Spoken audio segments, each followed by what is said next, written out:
Paz, irmãos, tudo bem? Vamos iniciar nossa 11ª aula, aula 11 de Apocalipse. Escreve nos comentários depois o que vocês estão achando da aula. Será que vocês estão gostando? As aulas estão bem explicativas? As dúvidas que vocês tiverem, coloca lá pra gente esclarecer, tá? Porque é importante que essas aulas fiquem claras para a igreja. Então, às vezes, quando a dúvida vier, não fique com vergonha não. Digita, escreve, tem o WhatsApp, tem o site da igreja. Fiquem à vontade para vocês tirarem as suas dúvidas. Amém? E dá o feedback pra gente lá. Fala se vocês estão gostando das aulas, se elas estão correspondendo às expectativas de vocês e o que a gente puder melhorar pra gente melhorar também, colocar a melhoria aí para que as aulas fiquem mais legais, mais chamativas, mais elaboradas, mais gostosas de serem assistidas. Amém? Bom, na aula de hoje nós vamos ver um capítulo muito especial. Nós vamos entrar no capítulo 4. Na aula passada nós vimos as linhas teológicas, então para isso a gente já pode entrar no capítulo 4 sem nenhum problema, porque a linha de estudo que nós vamos seguir agora já está explicada e bem definida. E o tema da aula de hoje é esse que vocês estão vendo aí, a visão do céu, a majestade de Deus, que é a visão que João vai ter de início aqui no capítulo 4 de Apocalipse. Esta aula eu dividi em duas partes. Parte 1, que nós vamos ver hoje, e na aula que vem nós finalizamos esse capítulo com a parte 2 deste mesmo tema. Amém? Vamos orar para nós iniciarmos a aula, irmãos?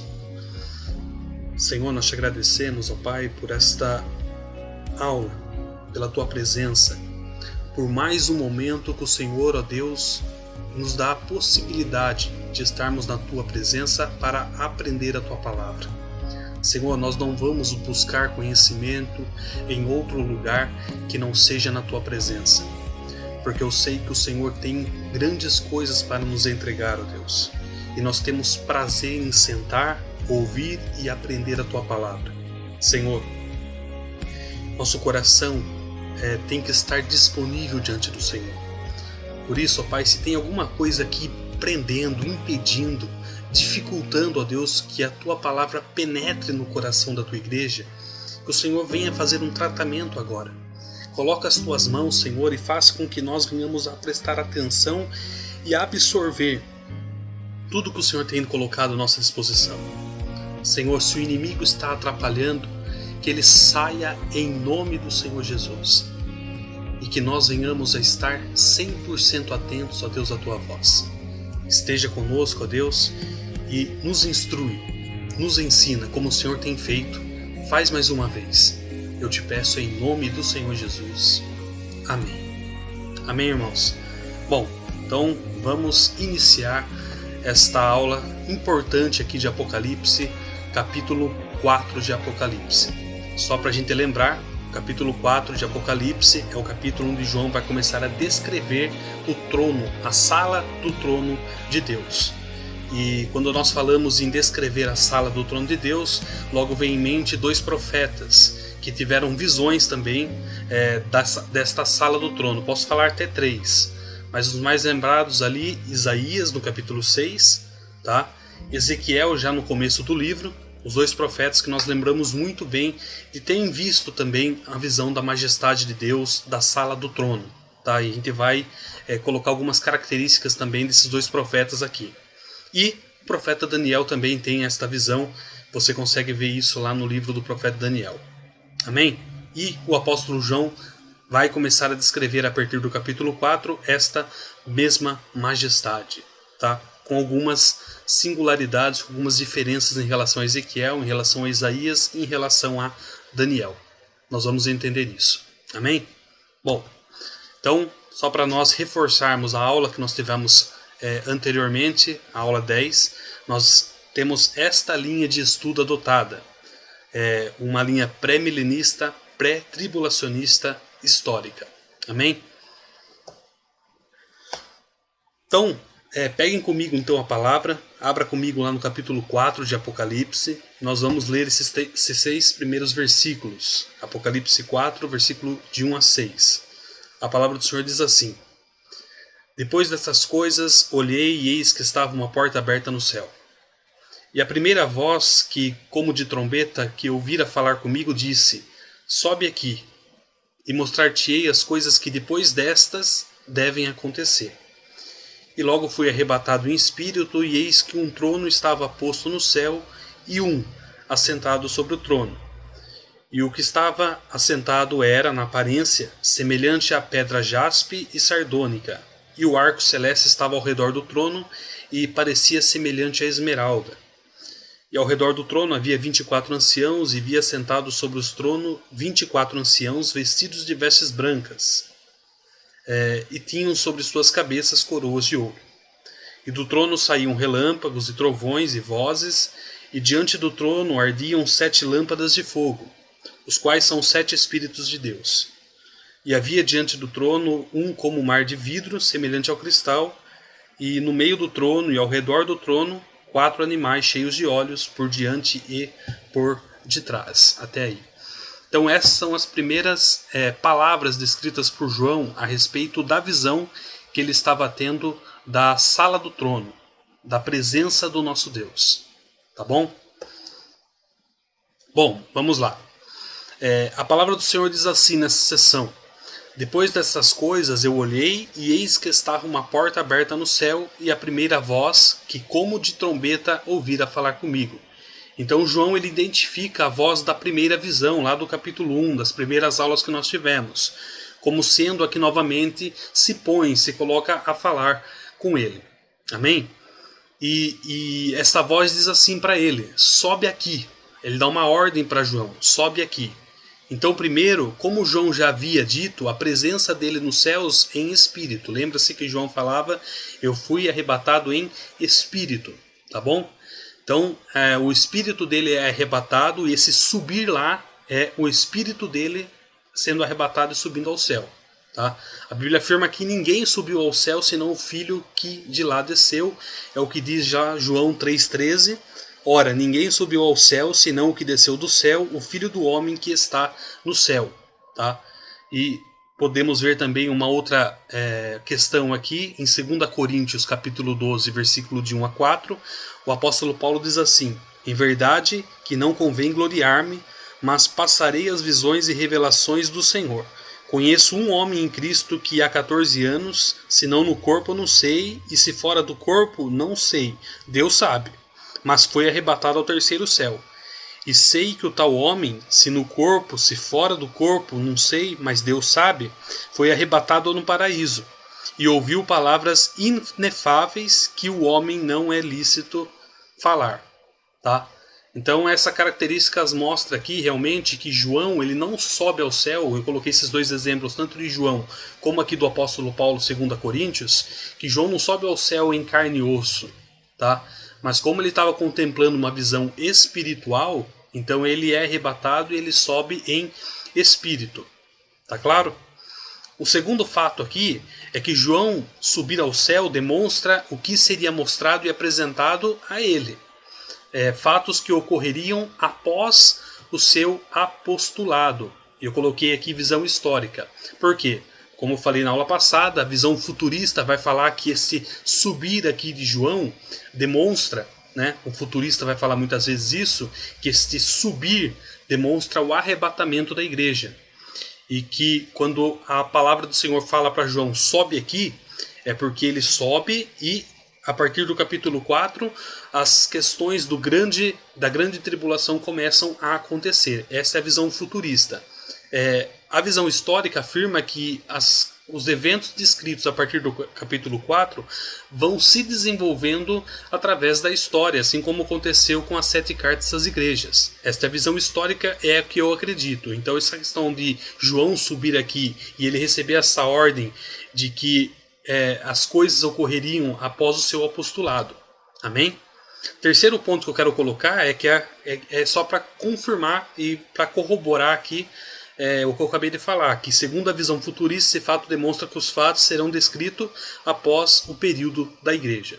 Tá? Então só para reforçar a nossa visão histórica que nós adotamos aqui como linha de estudo. Então, como eu tinha falado, no capítulo 4 a gente já começa a encontrar estas divergências. tá? de questão cronológica. Entretanto, nós temos argumentos para adotar uma visão histórica e isso será apresentado na próxima sessão. Vamos ver, irmãos? A palavra do Senhor continua assim: e mostrar-te-ei as coisas que depois destas hão de acontecer.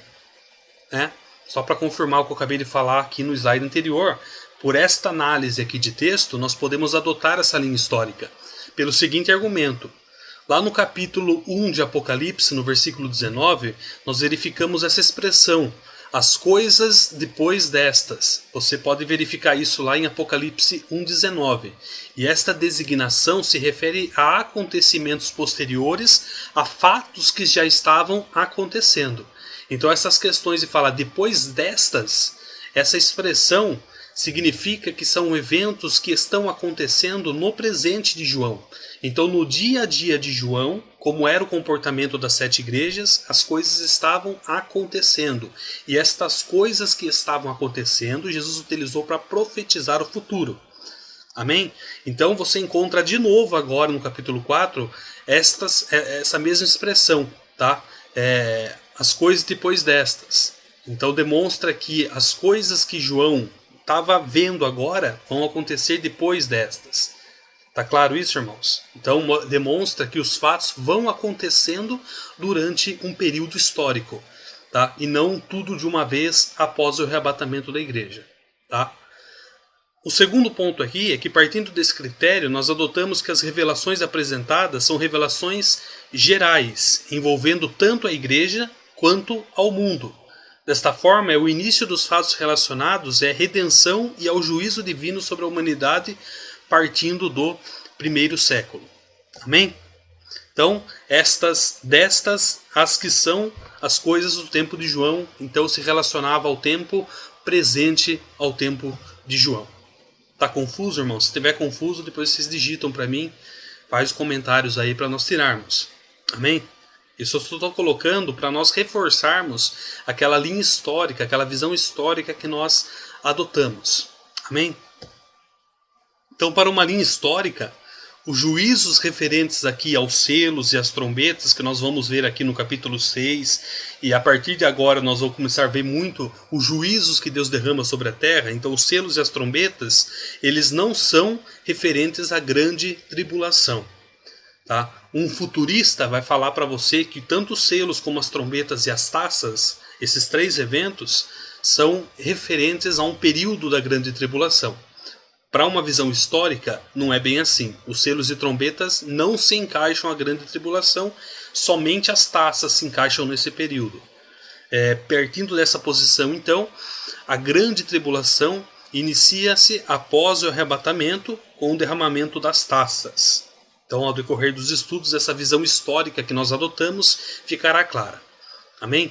Então toda aquela questão que nós vimos na aula passada, da visão histórica, da visão futurista, de toda a linha que nós chegamos até chegar a uma linha de raciocínio, uma linha de estudo, isso vai se reforçando ao passar dos estudos, vai ficando claro. Às vezes vem uma confusão em nossa mente e nós não conseguimos entender certas coisas, como essas aqui, mas está meio confuso isso, o tempo presente de João, estas coisas. Mas quando nós começamos a desenvolver esta linha de raciocínio, essas coisas vão começando a ficar mais claras. Amém? Então lembre-se das primeiras aulas lá, irmãos. Comprometimento, perseverança, vontade, tá? Para que nós venhamos a compreender com exatidão esse livro. Amém? Então, linha histórica, em resumo, selos antes do arrebatamento, ou seja, está acontecendo em nossos dias hoje. Trombetas também antes do arrebatamento. Está acontecendo antes do arrebatamento da igreja, ou seja, se o arrebatamento da igreja não aconteceu ainda, então as trombetas podem estar acontecendo hoje também. E as taças, essas sim, são eventos da grande tribulação que acontece após o arrebatamento da igreja. Amém? A visão futurista engloba esses 3 eventos no mesmo período. Visão histórica diz que os selos e as trombetas se desenvolvem durante um período histórico e depois culmina com as taças, aí sim, na grande tribulação. Amém? Esta é uma visão interpretativa. Isso não é doutrina. Amém, irmãos? Não dá para nós falarmos que nós temos a razão. A visão futurista não tem razão, não. Eu conheço pessoas com visão futurista e que eu concordo em alguns pontos, tá?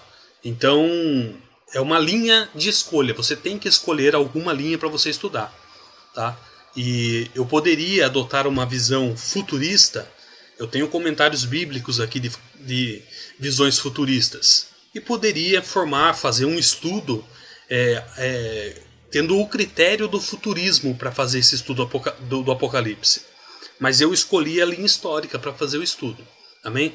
Essas coisas têm que ficar claras para que quando nós chegarmos ali no capítulo 8, capítulo 9, capítulo 10, nós não começarmos a ficar presos nessas questões. Tá bom? Bom, a palavra do Senhor continua assim. E eis que um trono estava posto no céu e um assentado sobre o trono. Então agora João vai começar a descrever aquele que estava sentado sobre o trono, que é o nosso Deus. Amém? Então, primeiro, não importa o que venha acontecer na terra, quando João descreve essas coisas, João está dando um recado para nós. Deus, ele está sentado no seu trono e controla todas as coisas. Agora você imagine todas as coisas que estavam acontecendo nas 7 igrejas que João já tinha escrito para elas, e agora todos esses eventos e essas visões que João estava tendo e descrevendo isso. Então, diante de todos aqueles problemas, e até nos nossos dias hoje, essa pandemia, às vezes vem o desemprego, às vezes vem esta instabilidade do governo, tá? E às vezes nós ficamos preocupados. Mas esta mensagem aqui de Apocalipse, ela é muito forte para nós. João viu Deus assentado no seu trono, Isaías também viu Deus assentado, Ezequiel viu. E nós temos essa certeza de que Deus está sentado no seu alto e sublime trono. Então tudo o que está acontecendo na terra, tudo o que estava acontecendo na época de João, nunca foi perdido o controle pelo nosso Deus. Deus sempre tem o controle de todas as coisas. E não cai uma folha da árvore sem a permissão dele, sem o seu conhecimento. Amém? Então esta é a primeira informação que eu quero dar para vocês aqui, importantíssima. Amém, irmãos? Segunda informação é que João enfatiza aqui, somente nessa frase, eis que o trono estava posto no céu e um assentado sobre o trono, ele enfatiza a glória e a soberania de Deus. Pelo simples fato de Deus estar assentado no seu trono, isso demonstra que ele é soberano e ele tem uma glória excelente. Tá bom? E terceira afirmação aqui é que essa visão, ela confirma, ela corrobora a visão de Isaías, lá em Isaías 6.1. Isaías 6.1, aquela visão muito famosa, aquela passagem muito famosa de Isaías. No ano em que morreu o rei Uzias, eu vi o Senhor assentado num alto e sublime trono, e a cauda do seu manto enchia o templo. Tá bom? Então não importa o período da história, irmãos, sempre o Senhor estará acima de tudo. Isaías escreveu a palavra dele muitos anos antes de Cristo. E ali, naquele momento, Isaías descreve: eu vi o Senhor assentado no alto sublime trono.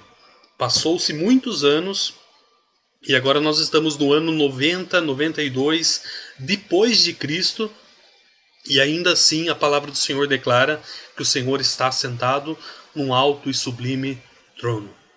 Amém? Então esta é a primeira mensagem que eu quero colocar para vocês aqui. Que o Senhor está sentado no seu alto e sublime trono. Esta é uma mensagem muito importante de Apocalipse, capítulo 4. Bom, capítulo 4 de Apocalipse também continua falando assim: e o que estava sentado era na aparência. Agora João vai começar a pegar exemplos do que ele conhecia, de pedras que ele conhecia, de coisas que ele já tinha visto, para ele fazer um tipo de comparação, um tipo de proximidade com aquilo que ele estava enxergando. Porque você imagine, João estava enxergando algo que podia ser impossível de ser descrito. Então João, ele tenta de alguma forma caracterizar a sua visão, para que os seus leitores e nós aqui estudando venhamos a ter uma base para nós estudarmos a aparência do nosso Deus. Amém? E é isso que nós vamos fazer agora. A referência aqui é Deus Pai, tá? Pois o Filho aproxima-se do trono lá no próximo capítulo, no capítulo 5, 6. O Cordeiro entra em cena no capítulo 5, inclusive nós vamos ver esta aula aqui do Cordeiro, né, do Filho de Deus, de Jesus Cristo, na aula 13. Tá? Como eu falei no início da aula aqui, nós dividimos esta aula do capítulo 4 de Apocalipse em duas partes. Esta é a primeira. Tá? E o Espírito ele é retratado no trono aqui no Apocalipse capítulo 4, 5. Então, o Deus que o João estava vendo no trono agora e descrevendo aqui sentado no trono é o Deus Pai. Amém, irmãos? Segunda afirmação é que não se pode descrever em palavras humanas o que Deus é em sua essência. É o que eu falei agora. Por não ser possível, João vai começar a utilizar coisas que ele conhecia para caracterizar sua visão. Mas, de fato, o que ele estava enxergando, humanamente impossível de ser descrita. E terceira afirmação é que João ele lançou mão do que se pode... João lançou mão do que pode para descrever a glória divina. Então, para João, só resta usar comparações. Então ele pega objetos, ele pega pedras, ele pega o que ele conhecia e começa a fazer comparações para caracterizar a visão que ele estava tendo. Amém, irmãos? Até aqui está claro? Amém. Vamos lá. Bom, vamos a comparações então que o João começa a descrever aqui no capítulo 4. Ele fala assim: este que estava sentado sobre o trono era semelhante à pedra jaspe e sardônica. Então ele utiliza aqui duas pedras preciosas, a pedra jaspe e a pedra sardônica. Por que ele faz essa comparação? A pedra jaspe é uma pedra preciosa transparente, provavelmente um cristal translúcido. Então você imagina aquele cristal que você consegue enxergar por ele. É aquele cristal transparente, translúcido, tá? Que você não enxerga impurezas, uma pedra extremamente pura. Esta era a pedra jaspe, tá? E a segunda comparação ele faz aqui a pedra sardônica, e essa pedra sardônica era uma pedra vermelha, da cor sangue, então era um vermelho bem intenso, que derivava o seu nome da cidade de Sardo. Lembra? A cidade de Sardes, essa pedra sardônica era originária de lá. Então duas pedras, uma pedra jaspe, um branco intenso, transparente, e uma pedra sardônica de um vermelho intenso, tá? Então essas duas pedras faziam parte do peitoral do juízo pelo sumo sacerdote. Você verifica lá em Êxodo 28, 17 a 21. Depois vocês leiam com calma lá para nós não consumirmos muito tempo. Mas nesta seção de Êxodo você vai encontrar que as características das vestes do sumo sacerdote continham essas duas pedras. Amém? Então as comparações de João confirmam de fato que o Senhor está coberto de luz como um manto, tá? Então era essa a ideia de João quando ele usa essas duas comparações de jaspe e sardônica para caracterizar realmente que o Senhor está coberto de luz como um manto. O salmista fala no Salmo 104, versículo 2, a seguinte palavra: e ele se cobre de luz como de um vestido, estende os céus como uma cortina. E o apóstolo Paulo, na primeira carta a Timóteo, no capítulo 6, versículo 16, o apóstolo diz assim: aquele que tem ele só a imortalidade e habita na luz inacessível, a quem nenhum dos homens viu nem pode ver, o qual seja honra e poder sempre eterno. Amém. Tá?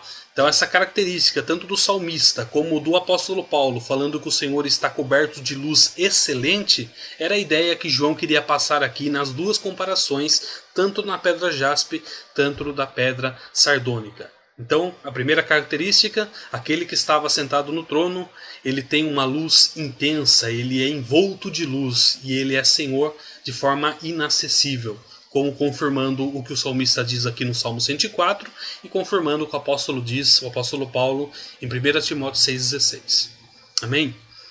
O capítulo 4 continua falando o seguinte: e o arco celeste estava ao redor do trono e parecia semelhante à esmeralda. Então João vê um arco, você imagina um arco-íris, né? Um arco celeste em volta do trono. E João fala que este arco era semelhante à esmeralda, uma outra pedra preciosa. Esmeralda, aquela pedra verde, tá? Então, primeiro a afirmação que nós podemos tirar disso é que o arco-íris aqui não é apenas um arco, mas ele é um círculo completo, pois no céu todas as coisas são completas. Às vezes não temos essa ideia, né? O arco. Nós vemos às vezes um arco no céu e achamos que é um 180 graus, uma meia circunferência. Mas na verdade o arco-íris ele é um arco completo. Se nós formos ver, o arco-íris ele é uma circunferência exata. Amém? Segunda afirmação é que o arco-íris aqui lembra a aliança de Deus com Noé. Lembra lá em Gênesis 9, do versículo 11 ao 17, depois vocês leiam lá, fala daquela quando Noé sai da arca e Deus faz uma aliança com Noé, falando que ele não destruiria a terra mais com água. E ali o arco-íris ele é colocado, João vê o arco-íris e isso fica como uma aliança entre Deus e o homem sobre esta questão. Tá?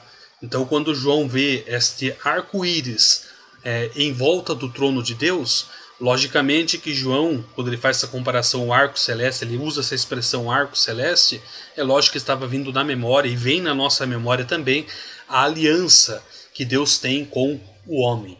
Amém? Então, todos que olham para o trono de Deus percebem e lembram da aliança que Deus tem com o ser humano.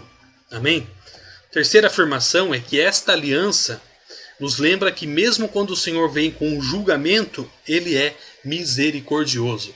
Então você imagina que João vai começar nos próximos capítulos a receber revelações a respeito de juízos de Deus. E esses juízos, nós vamos ver aqui, são pesados. E para João ficava muito intenso muitas vezes essa revelação. Então era um alento para João ter na memória dele de que Deus é um Deus de aliança e que mesmo no meio de um ambiente ou de um tempo de juízo, Deus vai manter e Deus mantém a aliança que ele fez com o homem. Amém? Olha o que o profeta Abacuque fala no capítulo 3, versículo 2. Ouvi, Senhor, a tua palavra e temi. Aviva, Senhor, a tua obra no meio dos anos faze-a conhecida. Na tua ira, lembra-te da misericórdia. Então o profeta Abacuque fala, Senhor, quando o Senhor derramar a sua ira, lembra da misericórdia. E o Senhor tem certeza, irmãos, o Senhor lembra da misericórdia dele, porque a misericórdia dele se renova a cada manhã. Amém? E quarta afirmação que eu quero colocar nesta questão aqui do arco celeste é que essa visão nos mostra que Deus ele não muda, tá? Ele permanece fiel às suas promessas e ele está sempre disposto a salvar o ser humano. Então esse arco celeste demonstra a aliança que Deus tem em salvar o homem. Então por mais caótico que esteja o nosso mundo, irmãos, o Senhor lhe mantém a aliança com o homem. E hoje é tempo de salvação. Hoje é tempo que o Senhor quer salvar o homem, quer salvar a sua família, quer salvar você. Amém? Porque ele tem uma aliança com você, ele tem uma aliança com o homem e cabe a nós aceitarmos esta aliança. Amém? Bom, vamos continuar, irmãos. A palavra do Senhor continua assim: e via sentados sobre os tronos 24 anciãos vestidos de branco. Então João ele descreve que em volta do trono de Deus tinha 24 tronos. E nesses 24 tronos, em volta do trono de Deus, tinha 24 anciãos vestidos de branco. Então, ao redor do trono encontrava-se 24 tronos menores. Amém? Segunda afirmação é que nesses tronos estavam assentados nesses tronos 24 anciãos. Então, eu quero colocar essa pergunta para vocês aqui, e que talvez vocês já ouviram esse questionamento, talvez vocês se questionem a respeito disso. O que são esses 24 anciãos? O que significa essa descrição de João, 24 anciãos? Por que em volta do trono de Deus, aqui no capítulo 4, o Apocalipse descreve 24 anciãos? Quem são eles? Vamos lá. Então nós precisamos ter em mente, para nós compreendermos esta questão, a base do evangelho descrita lá pelo apóstolo Paulo. O que é esta base do evangelho que foi descrita pelo apóstolo Paulo? Você encontra isso em Efésios 2:20. E o evangelho está baseado sobre o fundamento dos apóstolos e dos profetas. Amém? Segunda afirmação é que existe a velha e a nova aliança. O que é a velha aliança? É aquela aliança que nós vemos lá no Antigo Testamento, a aliança com o povo de Israel. Tá? Antes do Messias vir, antes de Jesus Cristo morrer na cruz do Calvário, pendurava a velha aliança. Tá? E esta aliança nós encontramos ali no Antigo Testamento, Existe também a nova aliança, que é a aliança que Cristo deu a nós, deu à igreja. A palavra do Senhor diz que o Senhor Jesus fala, eis que dou uma nova aliança. Então Jesus cria essa nova aliança, porque ele cumpre a lei, tá bom? Então existia a lei caracterizada pela velha aliança e existe a graça agora caracterizada pela nova aliança. Amém? Então Israel, na antiga aliança, na velha aliança, no Antigo Testamento, possuíam 12 tribos, tá? E na nova aliança, a igreja possuía 12 apóstolos. É isso que Mateus 19, no versículo 28, nos diz. Amém? Terceira afirmação aqui é que estas alianças, tanto a velha como a nova, não devem ser vistas como divisoras, mas têm que ser vistas como continuidade uma da outra. Amém? Elas não se conflitem, irmãos. A velha e a nova aliança, elas não se conflitem. Pelo contrário, Jesus, ele cumpre a lei, tá bom? Então nós nunca devemos enxergar as duas alianças como divisoras, tá? Mas elas têm que ser vistas como uma continuidade.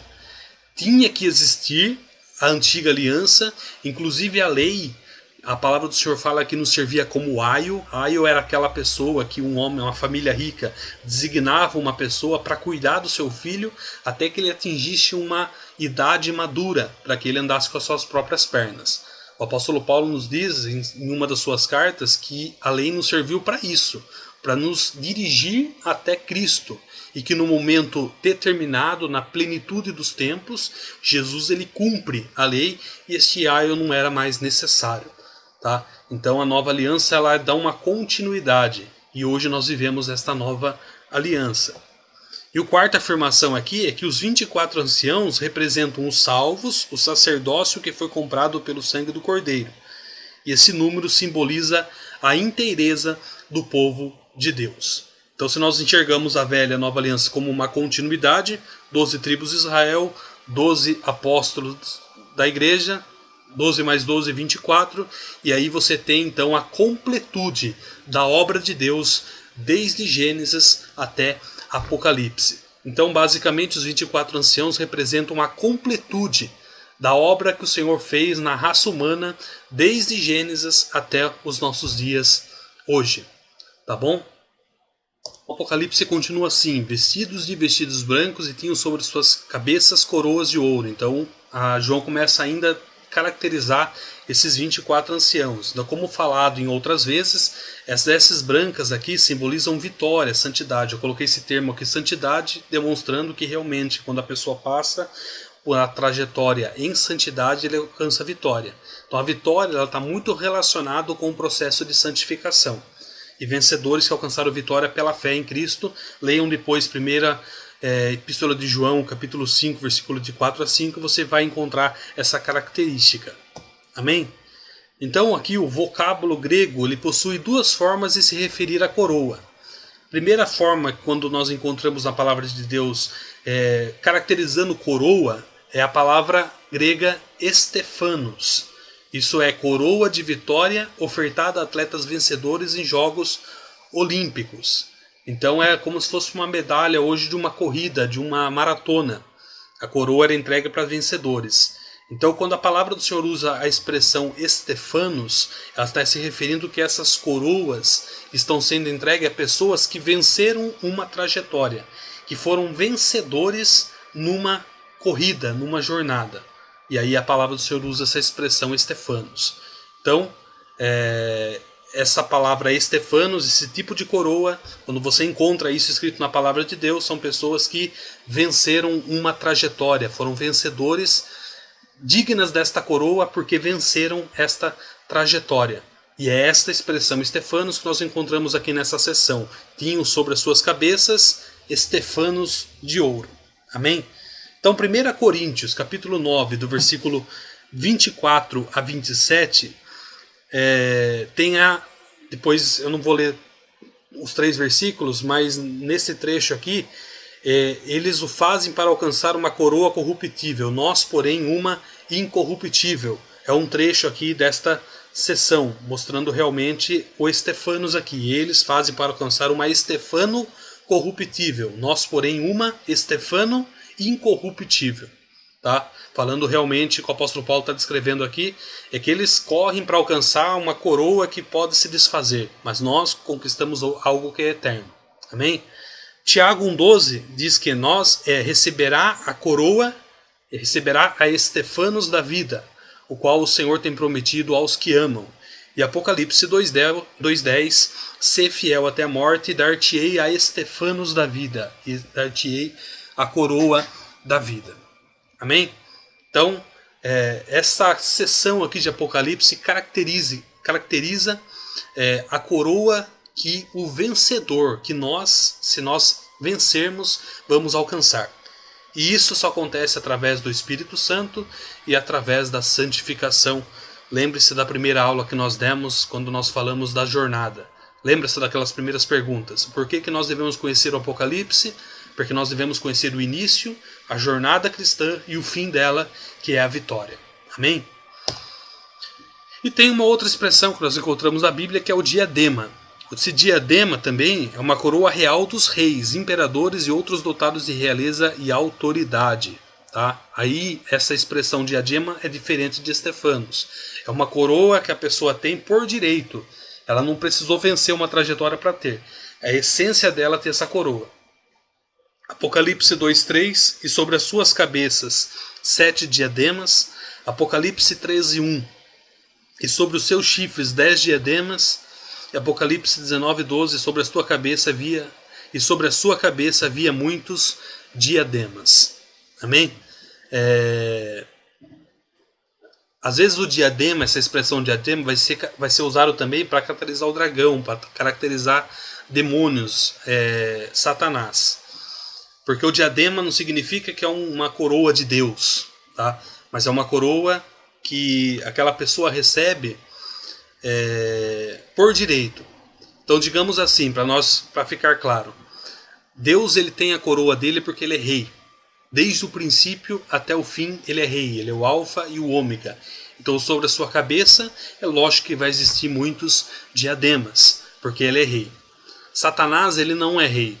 Satanás ele é imitador, tá?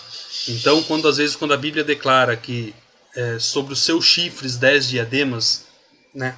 Um exemplo aqui em Apocalipse 13:1, é uma questão de que Satanás sempre quer imitar a Deus, mas a realeza, o reinado só pertence ao nosso Deus. Amém? Mas eu coloquei esses dois pontos aqui para caracterizar a diferença das duas expressões, tanto de Estefanos como diadema, e isso acontece aqui em vários momentos durante o Apocalipse. Amém? Então a palavra usada nessa sessão aqui, como eu falei, é Estefanos, então conclui-se então que a coroa de ouro na cabeça desses anciãos, dos 24 anciãos, mostra a sua condição, que eles foram vitoriosos. Então, o que nós concluímos? Na presença de Deus só existem pessoas vitoriosos. No céu, irmãos, só existem pessoas que venceram. Só existem lá vencedores. Amém? E lá vai ter Estefanos para tudo que é lado, porque lá só tem vencedores. Amém? Tá clara essa questão, irmãos?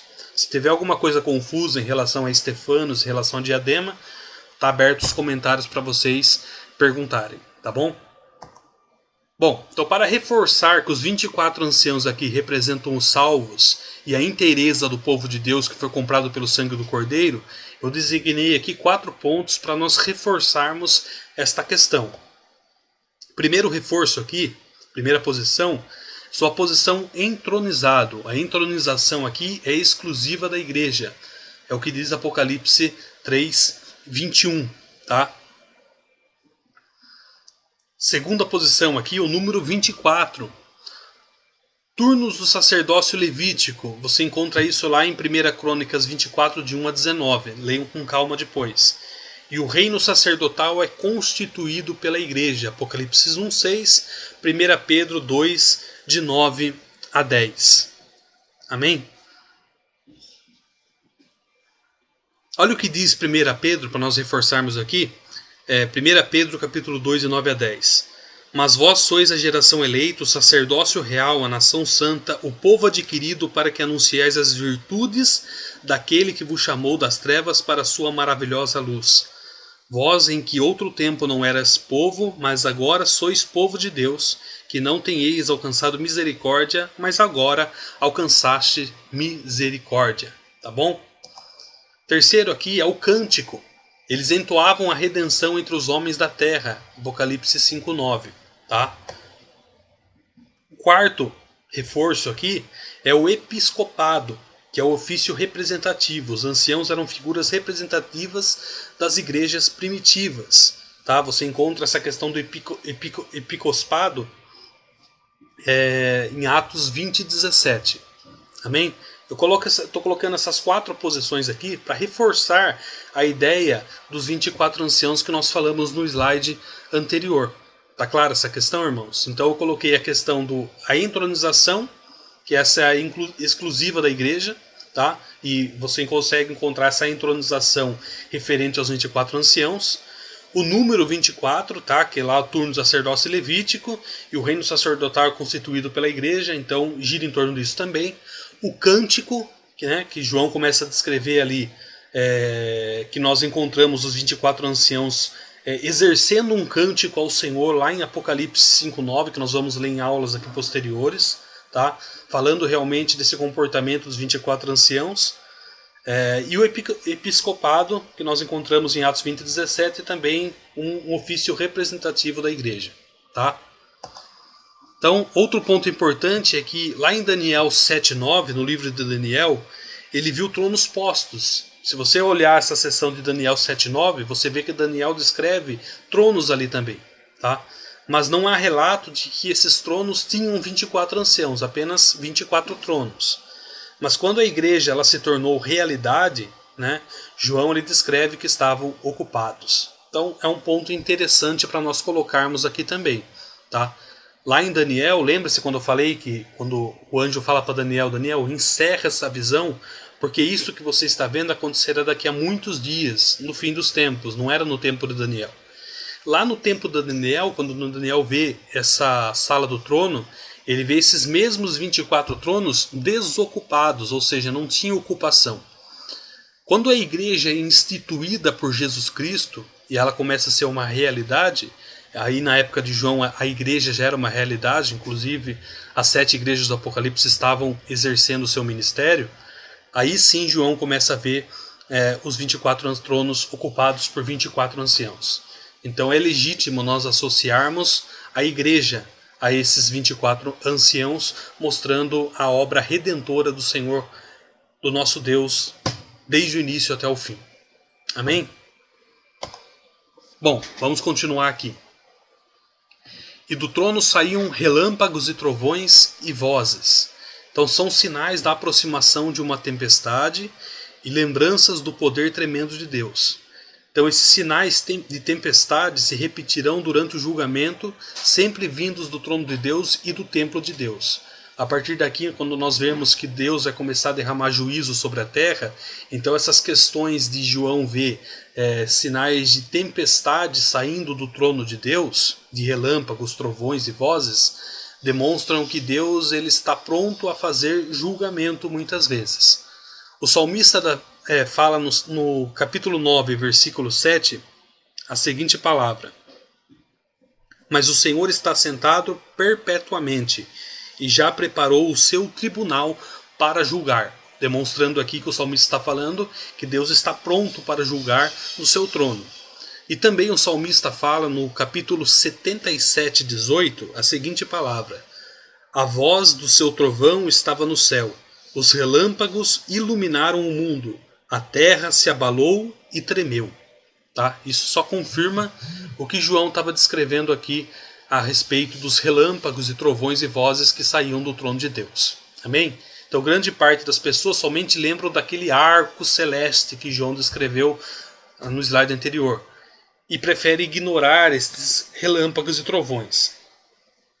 Bom, irmãos, as duas coisas aqui existem ao mesmo tempo, como João relatou e o apóstolo Paulo afirmou em Romanos 5:21, para que assim como o pecado reinou na morte, também a graça reinasse pela justiça para a vida eterna por Jesus Cristo nosso Senhor. E isto ficou muito claro na cruz do Calvário.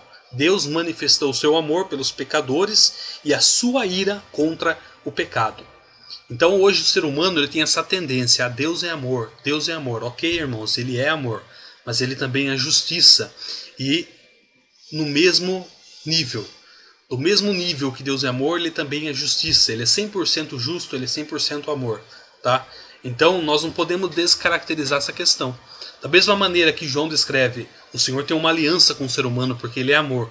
Mas também no seu trono saíam relâmpagos, trovões e vozes, porque ele é justo e ele vai derramar a sua justiça sobre a terra no tempo propício, no tempo determinado, na plenitude desse tempo que só ele sabe quando é. E confirma o que o salmista fala tanto no capítulo 9 quanto no capítulo 77. Amém?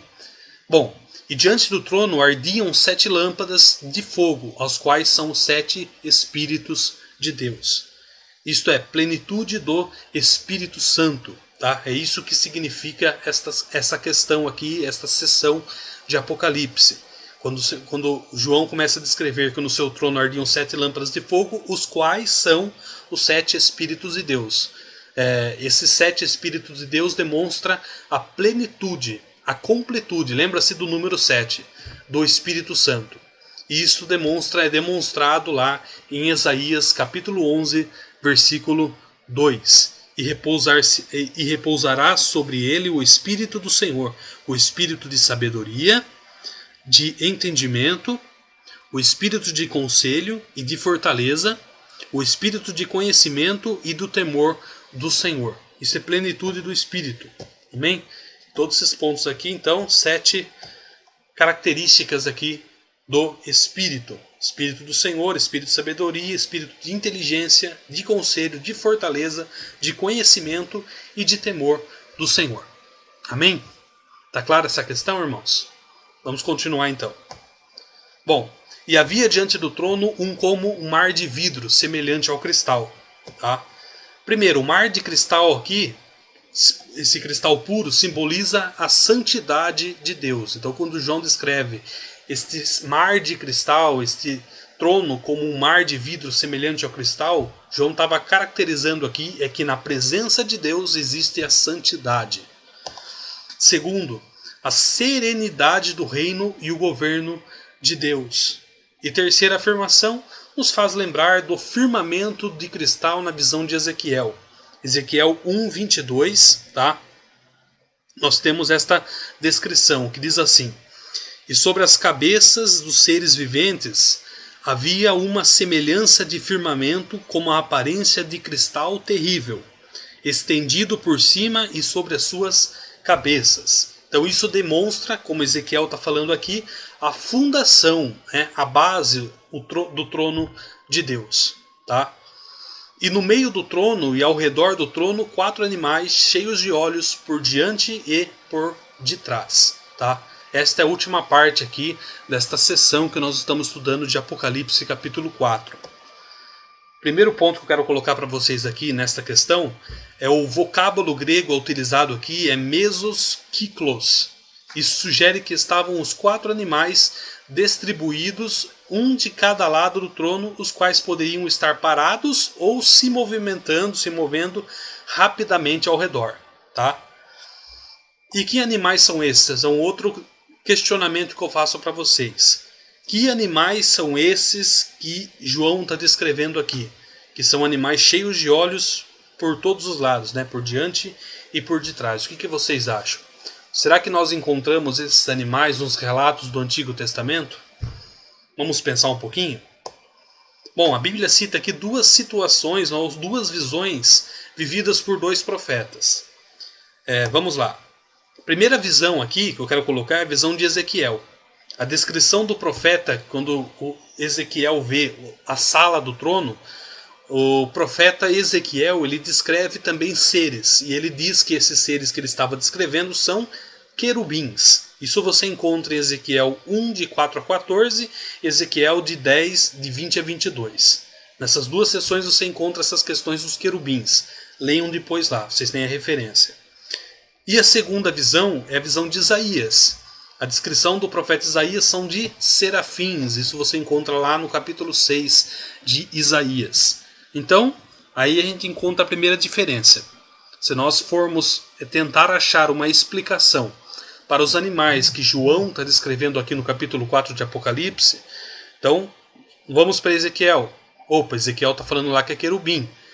E Isaías fala que é serafim. Os dois viram a sala do trono. Então, tem uma divergência, tem uma diferença aí. Ezequiel fala que é querubins, Isaías fala que são serafins. O que está acontecendo, irmãos?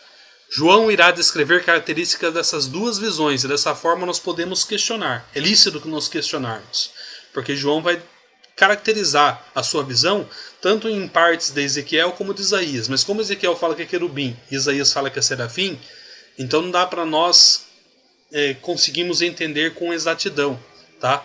Mas nós vamos conseguir entender com exatidão porque tem uma explicação para isso. E quais são os questionamentos que eu quero colocar para vocês aqui? A visão de Ezequiel, essas duas visões, a de Ezequiel e de Isaías, elas são correspondentes? O que é ser correspondente? Elas podem ser relacionadas ou não? Eu não estou falando que são iguais, mas as duas podem ser relacionadas? Essa é a primeira pergunta que eu quero colocar para vocês.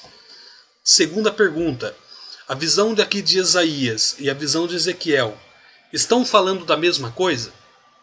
Então já são duas perguntas diferentes. Primeiro é se as duas visões podem ser relacionadas. Segunda pergunta, essas duas visões estão falando da mesma coisa ou não? E uma terceira questionamento que eu quero colocar para vocês aqui é por que a visão de João tem características destas duas visões, tanto a da Ezequiel como a de Isaías, em apenas uma visão. Por que João dá essas características? Amém?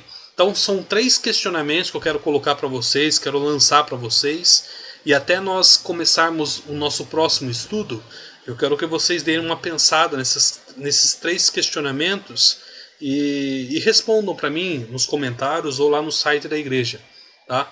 Para nós conseguirmos dialogar nessa questão, para que no próximo estudo nós tenhamos uma sala de conversa, digamos assim, tá? A respeito dessas 3 questões. Amém? Mas, na aula que vem, nós vamos responder essas 3 questões, porque tem sim uma explicação. Quero lançar isso aqui para vocês pensarem um pouquinho. Amém, irmãos? Então, na próxima aula, nós finalizamos o capítulo 4 de Apocalipse e nós vamos responder essas questões, tá? E vamos introduzir para quando nós formos entrar no capítulo 5, nós vamos falar do Cordeiro. Amém? Então, até a próxima aula, na parte 2 do capítulo 4 de Apocalipse. Amém? Não esqueça de fazer os comentários e de dar um feedback para nós a respeito das aulas que vocês estão assistindo. Amém?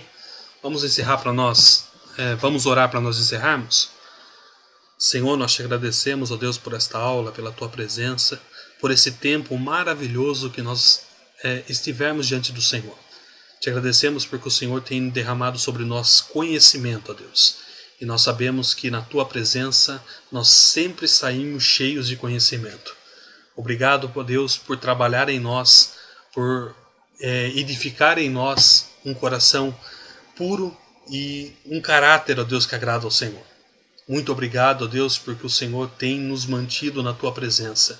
E nos perdoa, ó Deus, por muitas vezes estudarmos de qualquer maneira.